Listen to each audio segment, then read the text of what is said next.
Hey everyone! Hi y'all! It is Testimony Tuesday, y'all. It is Testimony Tuesday. To Illinois. I am in a mall right now. I just wanted to change sceneries a little bit. And yeah, so let's get right into it. So, we're scheduled to leave from Atlanta to New York on July 7th.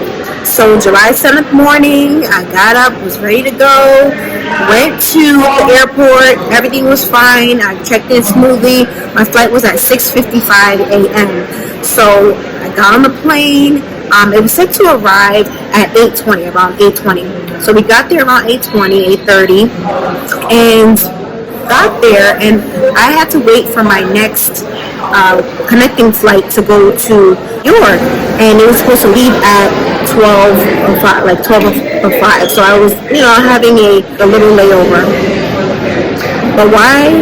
They said it was canceled because of Hurricane Elsa or whatever that was going on, because I had my connection in Florida at the Orlando airport. And so they were like, as soon as we landed, I saw a notification that the flight was canceled. My connecting flight was canceled. So, and then they told us that unfortunately they don't have any other flights going out that are not full. The next flight out to New York was full. So I would literally have to stay there for a day, and then they put me on the next flight the following day, which was Thursday, the 8th. So I'm just like, are you guys going to accommodate us or anything like that? And they were like, no, unfortunately, because weather related, they can't. So I was pretty pissed, and a couple of other people were pissed, but I still had a peace and a calm, and I'm just like, okay, thank God my grandmother lives in Florida. So I was like, thank God, let me contact her. And I surprised her kind of. I was just like, hey, I was calling her because it was early morning. I'm like, you're still in bed? She's like, yeah, we were talking. And she's like, how are you? I'm like, good. And I'm like, you're still in bed. Are you doing anything today? And she's like, no, it's raining outside. And so I'm like, you want some company? And she was like, huh? And I'm like, I'm here. She's like, no, you're not. And, I showed her the airport, and she was like, oh my God, I'm like, don't worry, I'll keep you company. I'll be there. I checked the Uber prices, from the airport to her house, because she lives in Ocala, Florida. It's like about an hour and some change for the ride, and it was like $100 and something. I was like, no devil. So thank God they have shuttles. I remember when I used to come out there, times they had shuttles. So there was a shuttle bus that takes you from the airport to the complex where she lives. So I was so happy. I was like, thank God. So, and it was only like $50. So I was able to get the shuttle. Time and schedule came about half an hour later. Then I went to my grandmother's house, spent time with her. We had a great time. It was just a blessing. She was so happy to see me. A couple months prior, her sister had passed away, and during COVID, you can't really be around people. And she got her shot, her vaccine. She chose to get the vaccine. She got it. So me coming there, just truly blessed her.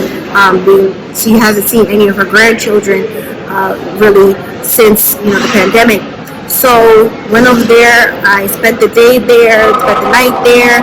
We went out. We just talked. She introduced me to some of her friends, and she cooked. She made cake for me. Everything. She even gave me a little financial blessing. And I was like, thank you, God. I was like, thank you, God. Thank you to my grandmother. And the next day, I'm like, good. Now it's time to go to take this flight to New York. It was supposed to leave at 12:15. Why we boarded the plane not till like 1 something. Sat on the plane for about an hour and 30 minutes probably. An hour and 30 minutes just sitting on the plane, because they was like, oh, because of the weather and everything like that. And then finally we took off. Literally maybe about 30 minutes before we were supposed to land. We were in the area near LaGuardia. We couldn't land because of the weather. The hurricane had reached that area of Queens, and over the airport it wasn't safe to land, so we had to hover in the air for a while. It was like they said we're in a hold. Next thing you know, they were like, oh, that we can't actually land there, so we had to go to another airport, which is in Long Island, which I wasn't familiar with, didn't even know they had an airport over there, and stay over there. We had to land over there, and it was about 45 minutes from the original airport, LaGuardia, where we're supposed to be at. And I'm just like, what in the world?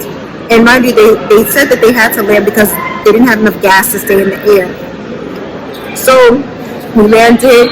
Then everyone was trying to figure out what's going on. Some people are kind of like have anxiety because during the plane, while we were trying to land, it kept going down and up and down and up, and then everyone was like, and I just started praying. I'm like, God, I know this is not how it's supposed to end for me. You know, you got promises. You gave me promises. Your word does not come back void. So I started praying, and everybody's over there, you know, anxious and stuff like that. And you know, but thank God we were able to land at that airport safely. We finally got there. I'm like, you know, we're not too far. I'm like, I could just leave, and then, you know, I could just leave and take my bags. A lot of us want to do that, but they would not release our bags to us, guys. They did not release our bags to us. So what we had to do was